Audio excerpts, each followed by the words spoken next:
सार बचन राधा स्वामी वार्तिक भाग दूसरा बचन 121। इस वक्त में सिवाय गुरु भक्ति और सूरज शब्द की कमाई के और कुछ जीव से नहीं बन सकता है, और जो कोई और उपाय या जतन करते हैं वो जैसे बांबी का ठोकना है, उससे सांप नहीं मारा जावेगा। मुनासिब तो सांप का पकड़ना है। सो सद्गुरु और शब्द की उपासना से हाथ आवेगा और जतन से नहीं पकड़ा जावेगा। जो इस वचन को मानेंगे जो इस वचन को न मानेंगे वो खाली रहेंगे और उनको कुछ हासिल ना होगा, और जो जीव की उनका उपदेश मानेंगे वो भी खराब होंगे। वचन 122। संत कहते हैं कि नाम का रस मीठा है पर कोई लेता नहीं है, और मिठाई जो खिलाओ तो जल्दी खा जाता है। सबब इसका ये है, कोई रोगी को मिठाई खिलाओ तो कड़वी लगती है, और असल में मिठाई कड़वी नहीं है, रोग के सबब से कड़वी लगती है। तो मालूम हुआ कि जगत रोगी है। अब वो उपाय कि जिससे मिठाई मीठी लगे करना चाहिए, और वो उपाय ये है कि हकीम की शरण लेवे, तो वो एक रोज़ इसके रोग को खो देगा, और फिर वो मिठाई जो कड़वी लगती थी मीठी मालूम होगी। और परमार्थ में जो नाम का रस चाहते हैं उनको मुनासिब है कि सब उपाय छोड़कर एक सद्गुरु की शरण पक्की करें, तो वे समर्थ हैं इस जीव को निर्मल और चंगा कर लेंगे। यानी अंतःकरण जो भोगों की वासना से भरा हुआ है और काम क्रोध लोभ मोह अहंकार की कीचड़ में सना हुआ है, उसको सफा कर देंगे, और मैल और बीमारी जिसके सबब से नाम का रस इसको नहीं आता है सब दूर कर देंगे, और नाम का रस भी बख्श देंगे। और जो ये उपाय नहीं किया जावेगा तो 84 के दंड का अधिकारी होगा। वचन 123। गुरु और पिता का क्रोध जल के समान है, जब होवेगा तब फायदा करेगा। जैसे जल हरचंद गर्म होवे, पर जब अग्नि पर पड़ेगा तो उसको बुझा देता है। और दुनियादारों का क्रोध अग्नि के समान है कि जहां पड़ेगा वहां आग लगावेगा और उसको जला देगा। वचन 124। अपने वक्त के सद्गुरु से ऐसी प्रीत होनी चाहिए जैसे लड़के की माता से। जब वो अपनी माता का दूध पीता है, उस वक्त जो कोई छुड़ावे तो कैसा व्याकुल होता है कि संभाले नहीं संभलता है। और जो गुरु को छोड़कर चले जावें और उनका ख्याल भी ना करें, और स्त्री पुत्र को एक रोज भी ना छोड़ें, और गुरु को महीनों छोड़ दें, तो ऐसी प्रीत का क्या ठिकाना है, और उनको नाम कैसे मिले, और इस संसार से उनका उद्धार कैसे होवे। इस वास्ते जिसको अपना उद्धार मंजूर है तो उसको चाहिए कि सद्गुरु से पूरी प्रीत करे, तो सब काम बनेगा। वचन 125। सत्संगियों को और साधुओं को जो सद्गुरु के चरणों में सत्संग करते हैं, सब लोग ये जानते हैं कि सिर्फ रोटी खाने को पड़े हैं, पर ये ख्याल नहीं करते कि वे 4 घंटे 6 घंटे रोज सत्संग करते हैं, और जितना जिससे हो सकता है भजन भी करते हैं, और नींद भर के सोते भी नहीं हैं, और चरणामृत और प्रसादी का आधार रखते हैं। ये कितना बड़ा भाग है। और दुनियादार पेट भर के खाते हैं और नींद भर के सोते हैं, और परमार्थ जानते भी नहीं कि किसको कहते हैं। वचन 126। जिसको सद्गुरु के चरणों में ऐसी प्रीत है कि जब तक दूर है तभी तक दूर है, और जब सन्मुख आया तब ही मन निश्चल हो गया, और ऐसा लग गया कि जैसे मक्खी उड़ती फिरती है, और जब शहद मिला तब ऐसी चिमटी कि नहीं छोड़ती। उसी को ऐसी प्रीत का फल भी मिलता है। और यूं तो बहुतेरे आए और चले गए, हरचंद फायदा उनको भी होता है पर कम। वचन 127। सत्संगियों की आपस में प्रीत होनी चाहिए, और जो ईर्ष्या रही तो कुछ आनंद सत्संग का नहीं आवेगा। जो प्रीत होवे तो सत्संग और भजन का आनंद देखने में आवे। वचन 128। संतों का क्रोध दाती है और संसारियों का क्रोध घाती है, पर इस बात को संसारी नहीं जानते हैं, वो संतों को क्रोधी जानते हैं। ये खबर नहीं है कि संतों के क्रोध में भी दात है और मूर्खों की दया में भी घात है। वचन 129। दोस्त और दुश्मन दोनों में मालिक आप बैठा है, फिर दोस्त की दोस्ती पर और दुश्मन की दुश्मनी पर ख्याल नहीं करना चाहिए।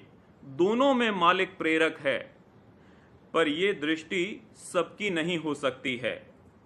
जो अपने में मालिक का दर्शन करते हैं उनकी ऐसी दृष्टि है, और जो कि तुम सत्संग करते हो तुमको भी ऐसी आदत करना चाहिए कि जिससे विरोध चित्त में न आने पावे।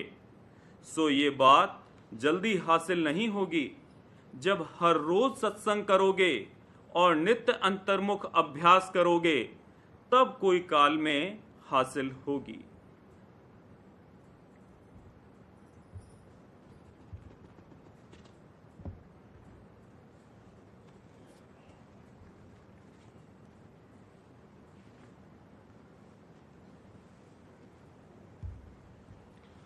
बचन बाबूजी महाराज, पहला भाग, वचन 109, इलाहाबाद 3 अक्टूबर 1932।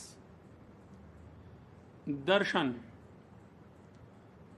दर्शन की बड़ी महिमा करते हैं और बानी में भी जगह जगह उसके लिए फरमाया है। इससे जाहिर है कि उसमें जरूर खास बात है। पांचों ज्ञान इंद्रियों में त्वचा, घ्राण और रसना से जो ज्ञान हासिल होता है वो बहुत थोड़ा थोड़ा एक एक अंग का होता है।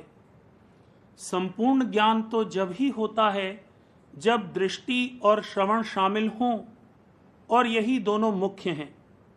बाकी तीन एक तौर से रौनक अफजाई का काम देती हैं। भाग से अंतर में जिनको ऊंचे स्थान पर चढ़ाई का शुभ अवसर प्राप्त हुआ है, उनको उस घाट के करीब पहुंचते पहुंचते ही मलियागिर की लपटें आती और अमी की वर्षा की तरावट मालूम होने लगती है। जैसे कोई किसी बादशाह से मिलने जाता है तो उसके महल के रास्ते ही से काशानी मखमल का फर्श बिछा हुआ मिलता है। निहायत पुरफिजा बाग नजर आता है। मुअत्तर व मुअम्बर हवा आती है और अनवाह व अक़साम के लजीज खानों की खुशबू से मसाम जान मुअत्तर हो जाती है। और जब बादशाह से मुलाकात होती है तो देखते ही निहाल हो जाता है, और बाहम गुफ्तगू होने पर, यानी ये उससे बोलता है वो इससे, तबीयत सेर हो जाती है।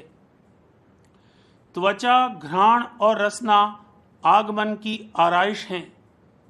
दर्शन में ऐसी कशिश है कि दर्शन आनंद में महव रहकर शब्दरत हो जाता है। इंद्रियों के परे पहुंचकर दर्शन आधार होने पर और सब इंद्रियों का ज्ञान भी स्वयं तौर पर साथ साथ प्राप्त रहता है।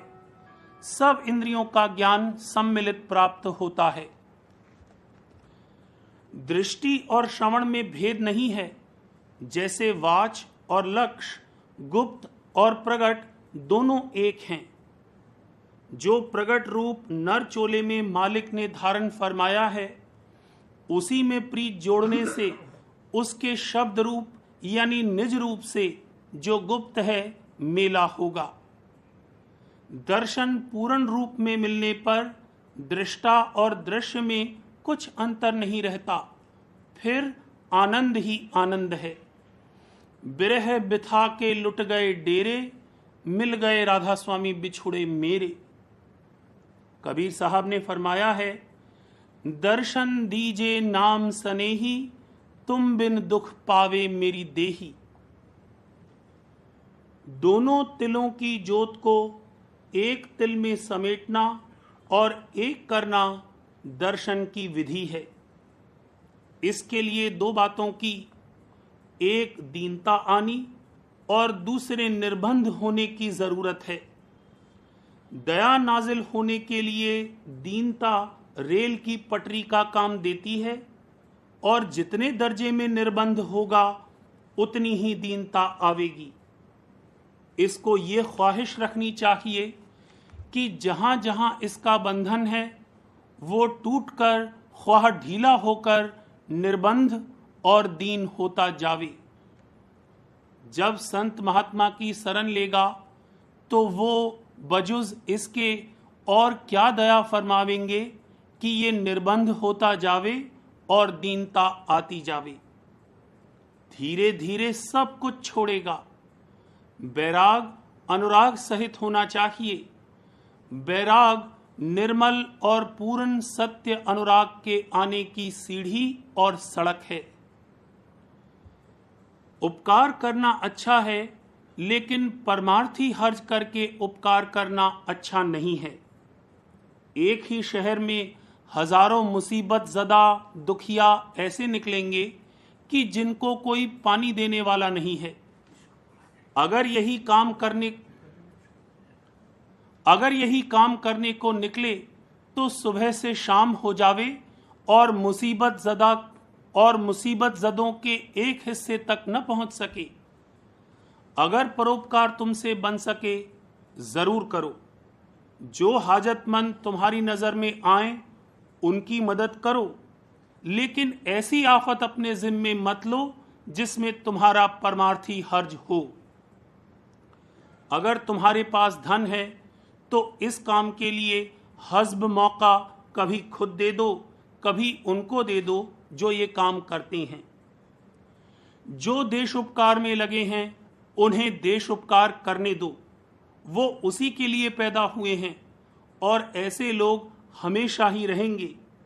तुम अपनी फिक्र करो और की फिक्र में सरगर्दाम मत रहो। काजी जी दुबले क्यों?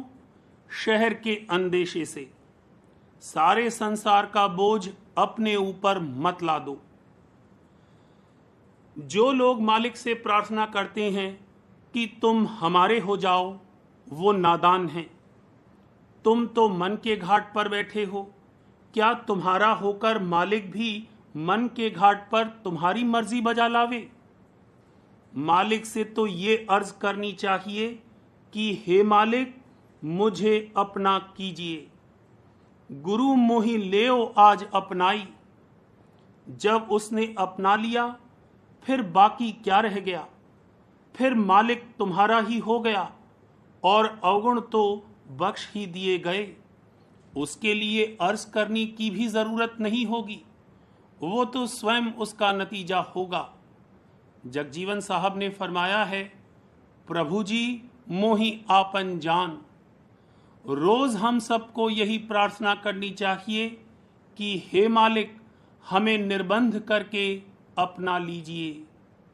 मालिक से शब्दरत होना विज्ञान है। वचन 110, इलाहाबाद, 4 अक्टूबर 1932। हम क्या हैं? हमारी सवारी क्या है? हमें जाना कहाँ है? पुराने जमाने के परमार्थ और उनके आचार्यों ने जीव का असली रूप नहीं बतलाया, बल्कि जो ब्रह्म के अवतार हुए उन्होंने भी असली रूप नहीं बतलाया और उनको मालूम भी नहीं था। न बतलाना सिर्फ इन मानियों में कहा गया है कि वो इतना जरूर जानते थे कि जो कुछ रूप जीव का वो बतला रहे हैं वो असली नहीं है। इसलिए इन 3 बातों को ठीक तौर से जानने की जरूरत है। 1, हम क्या हैं, हमारा असली रूप क्या है। 2, हमारी सवारी क्या है। 3, हमें कहाँ जाना है और हमारी असली मंजिल मकसूद क्या है। पहले जमाने के योग, अष्टांग योग, प्राणायाम, मुद्राओं से इन बातों का ठीक ठीक पता नहीं जाना जा सकता। उनकी गति ब्रह्म पद से ज्यादा नहीं है। उनमें ब्रह्म के रूप तक का ही भेद बतलाया गया है। पश्चिमी देश में तालीम पाकर ये सवाल हल नहीं हो सकते। वहाँ के तालीम याफ्ता तो इस बात की बड़ी फक्र की वहाँ के तालीम याफ्ता तो इस बात को बड़ी फक्र की नज़र से देखते हैं कि किसी पर कुछ टिप्पणी लिख दी जावे। औरंगजेब को ज़माना गुजरा, एक तबके के लोग आज उसको जालिम व मक्कार बतलाते हैं, दूसरे उसको ईमानदार व नेक साबित करते हैं। एक सी ही जानी और संग्रह की हुई बातों से स्याह को सफ़ेद और सफ़ेद को स्याह साबित करते हैं। अगर मिस्र के मीनारों या वहाँ के किसी बादशाह के हालात दरियाफ्त हो गए तो क्या बड़ी बात हासिल हो गई।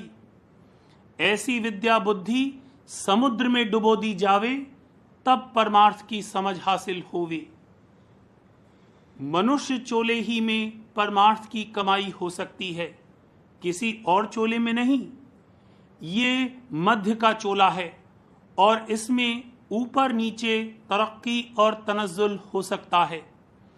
इसमें सत्य देश की धार के ऊपर से आने का सिलसिला मौजूद है। जीव का असली रूप सूरत है और सूरत का लखाव पिंड के परे से होगा। सुन्न में सूरत के असली रूप के दर्शन होंगे और वहां वो अपना न्यारा रूप देख सकेगी।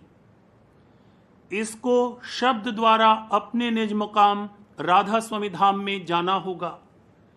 राधा स्वामी नाम के सुमरन और संत सद्गुरु रूप के ध्यान से जो जीवों के उद्धार के लिए कुल मालिक राधा स्वामी दयाल ने अवतार धारण फरमाया है, काम बनेगा। जब से सूरत किसी कारणवश अपने निज देश से आई है, उसको आहार मिला ही नहीं है। यहाँ जो कुछ ये करता है सब तन मन के लिए है। इसके तन मन की बनावट ही ऐसी है कि आहार बिला संहार के नहीं कर सकता। गेहूं भी खाता है तो उसके रूप का नाश करके खाता है। तन माया रचित है और मन काल रचित है। माया काल कभी संतुष्ट नहीं हो सकते। उनमें कोई ताकत सोई हुई बाकी ही नहीं है कि जो जगाई जा सके। वो तो सूरत को इस संसार में फंसाए रखकर खुद रस लेते हैं। काल का हाल तो इस तरह है कि जैसे मर्द जोर और जुल्म से जबरदस्ती करके लठ जमाकर अपना काम करता है, और माया का हाल औरत की तरह है कि वो छल कपट करके रो चिल्लाकर रिझा फुसलाकर अपना काम निकालती है और अपने दाम में फंसाए रखती है। माया काल की अटक से तब छुटकारा हो जब परमार्थ की खटक पैदा हो, और जैसे लिफ्ट में चढ़ते हैं झटका देकर उनको झटक दे, तब फटक कर निकले और इसका असली काम बने।